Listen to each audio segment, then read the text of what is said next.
Bienvenidos a una historia más, de leyendas, de Monterrey.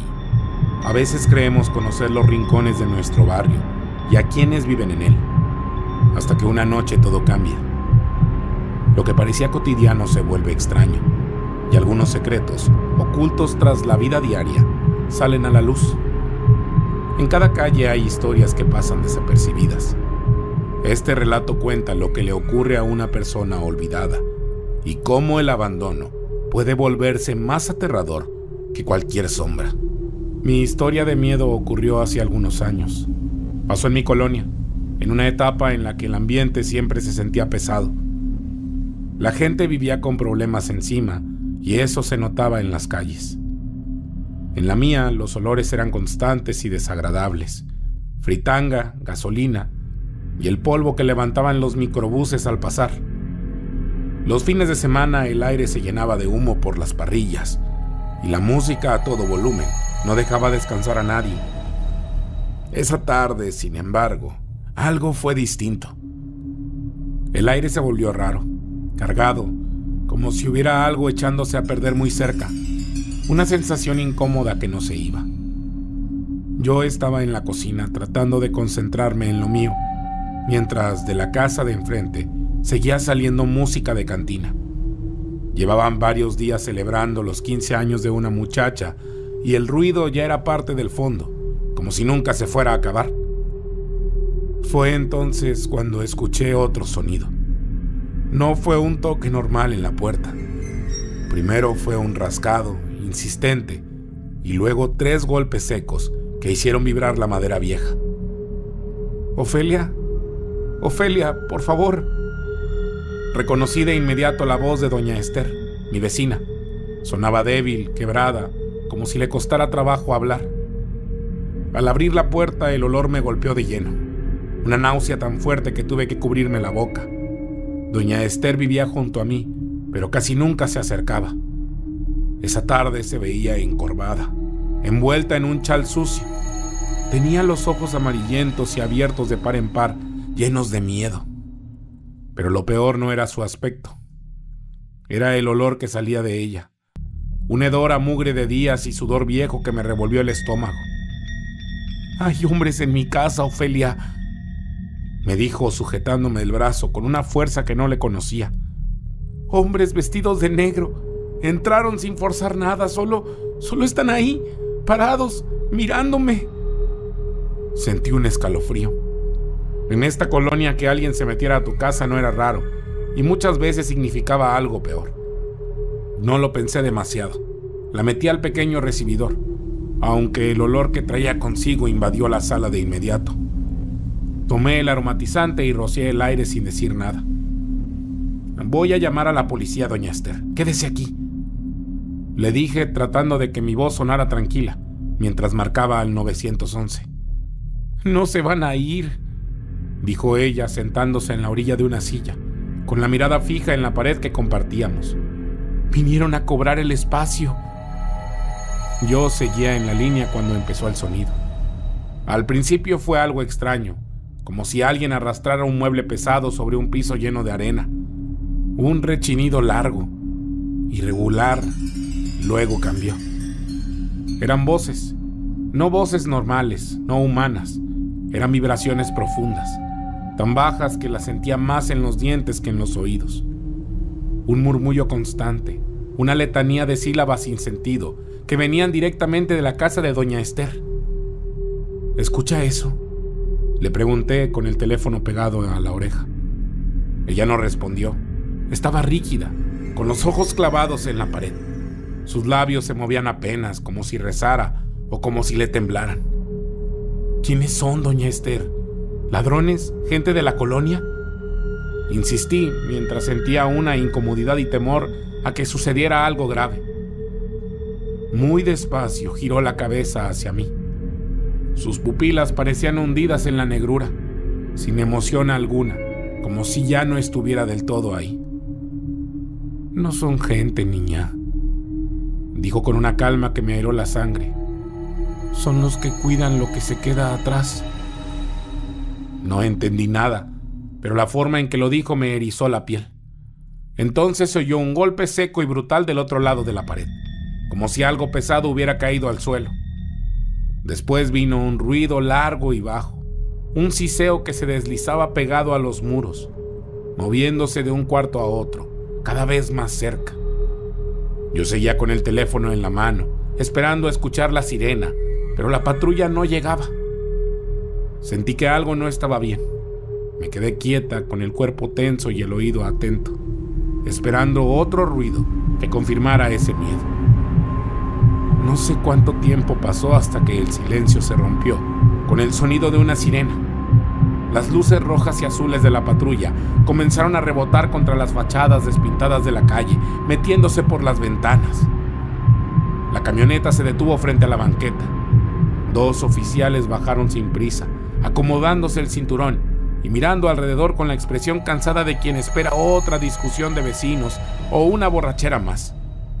En sus caras se notaba el fastidio, no la alerta. No tenían idea de lo que estaban a punto de enfrentar. «Es aquí, oficiales», dije señalando la puerta de doña Esther. Mi voz sonó baja, ajena, como si hubiera salido de otra persona. Doña Esther caminaba detrás de nosotros, arrastraba los pies y se envolvía en esa manta sucia. No levantaba la vista. Al acercarnos a su puerta, el aire cambió de golpe. Se volvió espeso, pesado.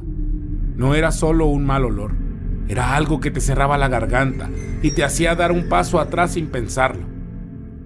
«¡Madre santa!», dijo uno de los policías cubriéndose la nariz con el antebrazo. «¿Qué tiene aquí dentro, señora?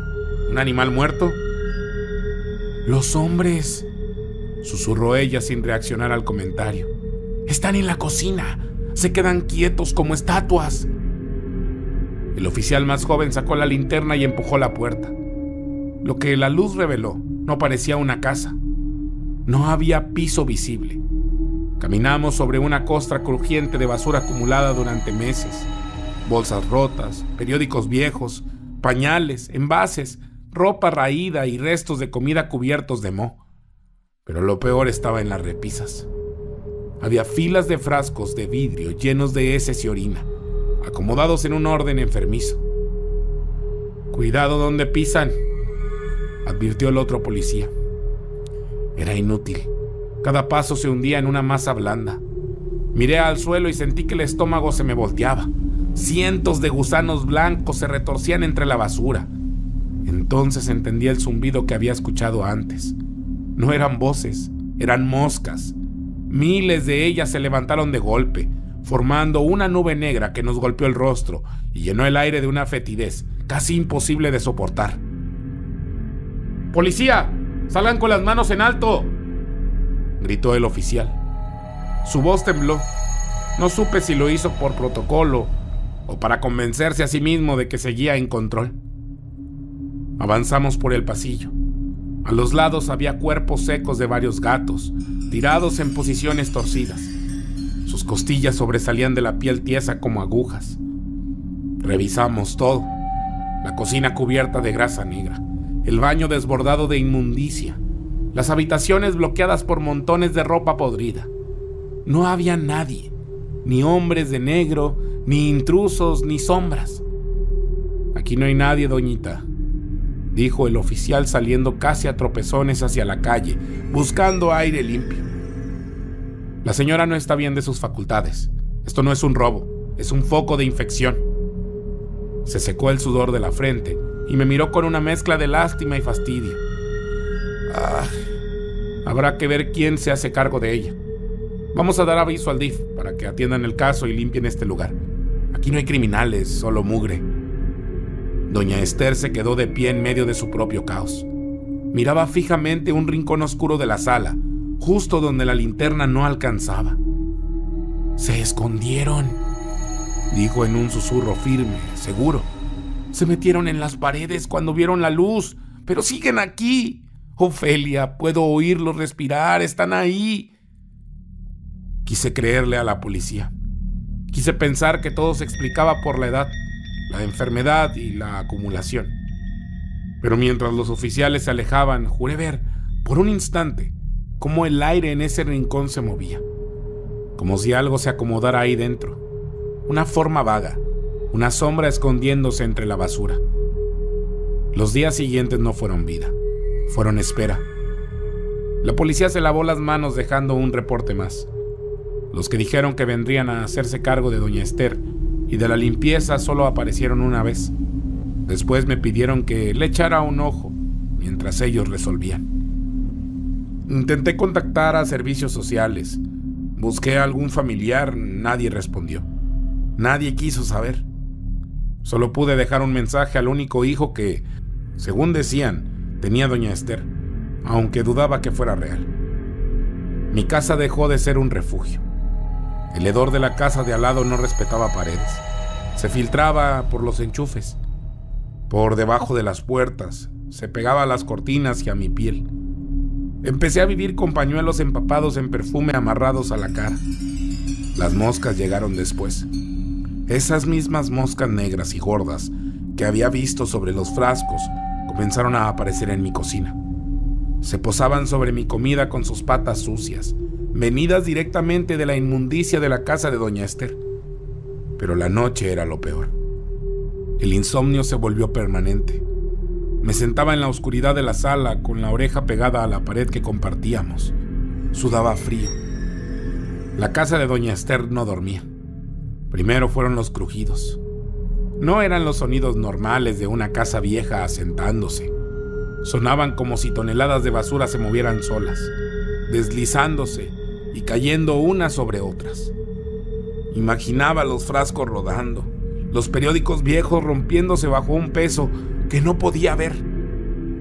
A veces se escuchaba un zumbido grave y constante, como si algo enorme vibrara dentro de las paredes. Luego volvieron las voces. Fue a las 3 de la mañana del cuarto día cuando me atreví a mirar por la rendija de la ventana hacia el patio de doña Esther. La luna alumbraba la colonia, pero su casa no reflejaba nada. Se veía oscura, cerrada, como si la luz no pudiera entrar ahí. Entonces los vi. El corazón se me fue a la garganta. Eran dos figuras detenidas frente a la puerta trasera. No parecían personas. Eran demasiado altas y delgadas, con brazos y piernas que se doblaban de forma extraña. Su color no era normal. Eran negras, más oscuras que la noche, como manchas recortadas contra el fondo. La luz de la luna y de los postes no les hacía nada. Se deslizaban con movimientos cortos y torcidos. Uno de ellos se inclinó hacia la puerta trasera, la misma que Esther juraba mantener siempre cerrada. La puerta se abrió sola, sin hacer ruido. Me tapé la boca para no gritar. Ya no dudé. No eran inventos de una anciana enferma. Vinieron a cobrar el espacio, había dicho ella. Los vi entrar, uno detrás del otro. Me quedé ahí, inmóvil, sin atreverme a cerrar la cortina. Pasaron las horas, la noche se fue aclarando y nadie salió. Desde ese momento la casa no volvió a sonar igual. Durante los siguientes días ya no se escucharon pasos, ni golpes, ni ruidos extraños. La tarde del 7º día, la casa quedó en silencio. No hubo más crujidos, no hubo zumbidos, no hubo moscas. Ese silencio fue peor que todo lo anterior. Se sentía vacío, como cuando sabes que algo ya pasó y que nada va a volver a estar bien. Salí al patio trasero a recoger la ropa tendida, tratando de no mirar hacia la barda que separaba mi casa de la de doña Esther, pero un destello pálido me obligó a girar la cabeza. ¿Doña Esther?, dije, aunque el nombre se me atoró en la garganta. La anciana estaba ahí, en medio del patio, justo junto a la malla que nos dividía. Era ella, no tenía duda. Me sorprendió verla completamente desnuda. Su piel colgaba sobre los huesos, pálida, con venas azuladas marcándose bajo la luz de la tarde que ya empezaba a caer. Lo más inquietante eran sus ojos. Los tenía completamente en blanco, las pupilas perdidas detrás de los párpados. La boca estaba abierta, como si gritara, pero no salía ningún sonido. Me acerqué despacio, con el cuerpo tenso y las manos temblándome, movida por un resto de compasión que después lamenté. «Doña Esther, por favor, vamos adentro», le dije extendiendo la mano. Cuando toqué su hombro, el miedo me invadió. Estaba fría, pero una frialdad extraña, como si tocara algo que llevaba horas muerto. Su piel estaba dura, tiesa, no cedía bajo los dedos. No respiraba de forma visible, no parpadeó, no reaccionó a mi voz ni al contacto. Se mantenía de pie inmóvil, con los ojos abiertos y la boca entreabierta, como si se hubiera quedado atrapada en medio de un gesto.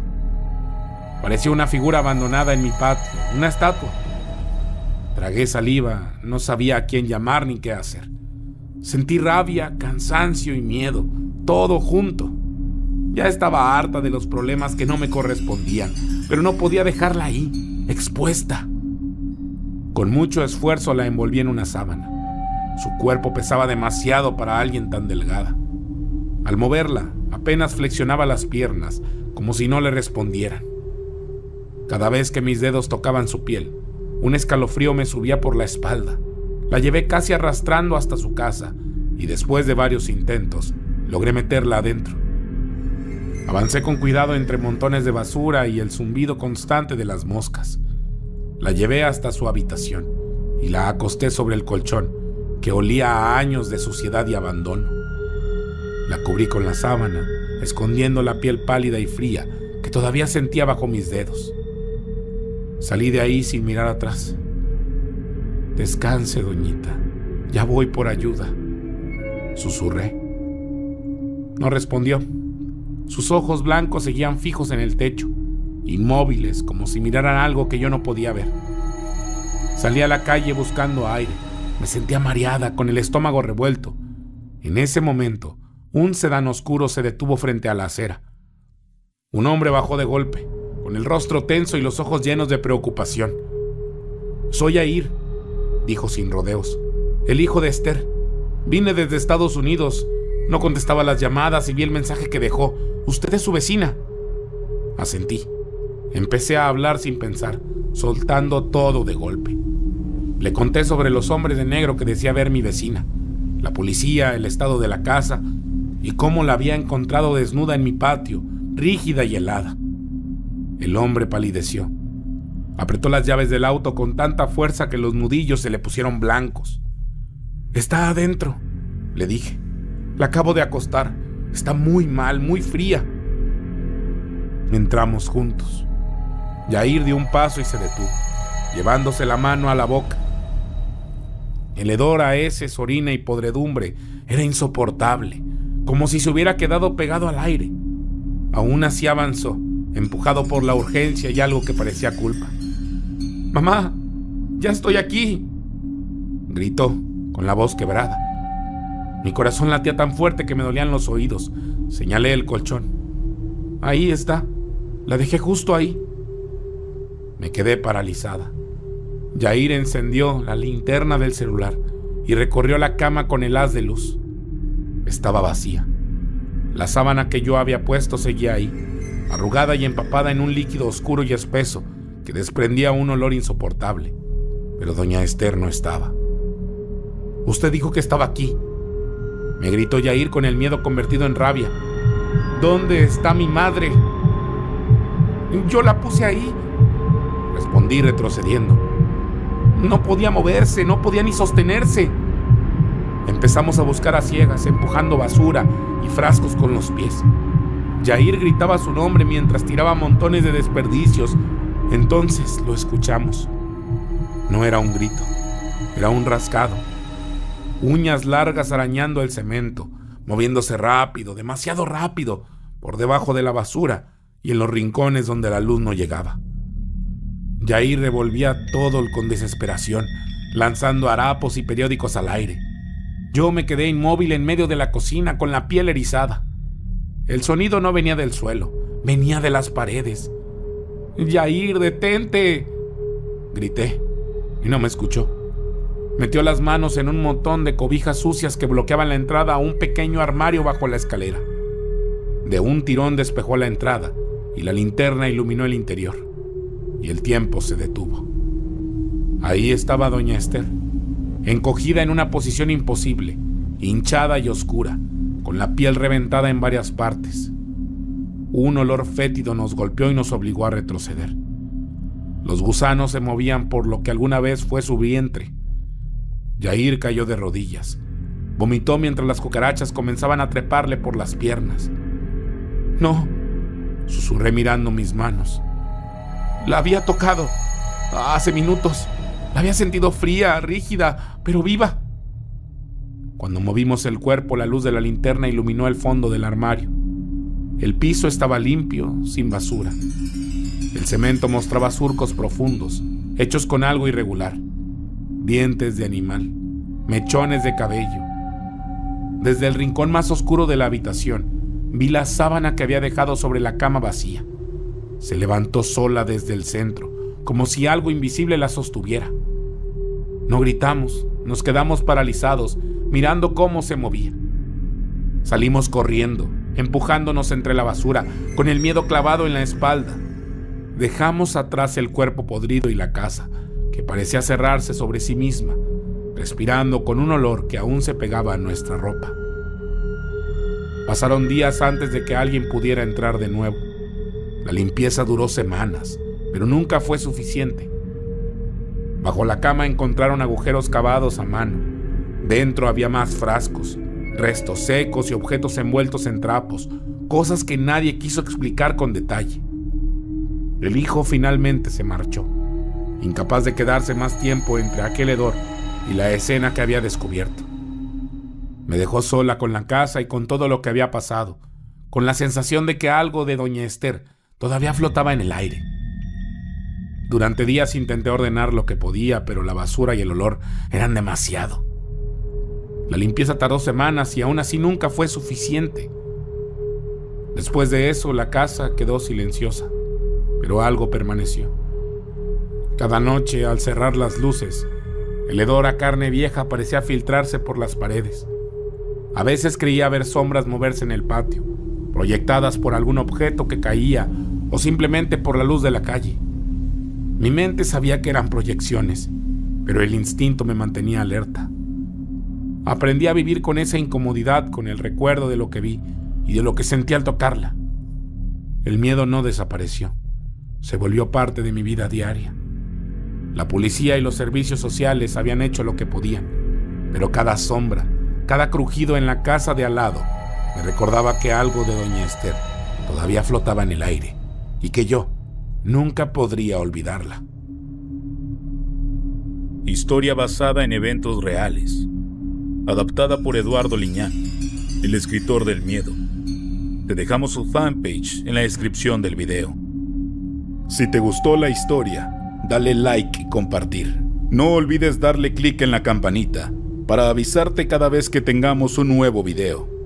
Mi nombre es Jonathan Espinosa y esto es Leyendas de Monterrey.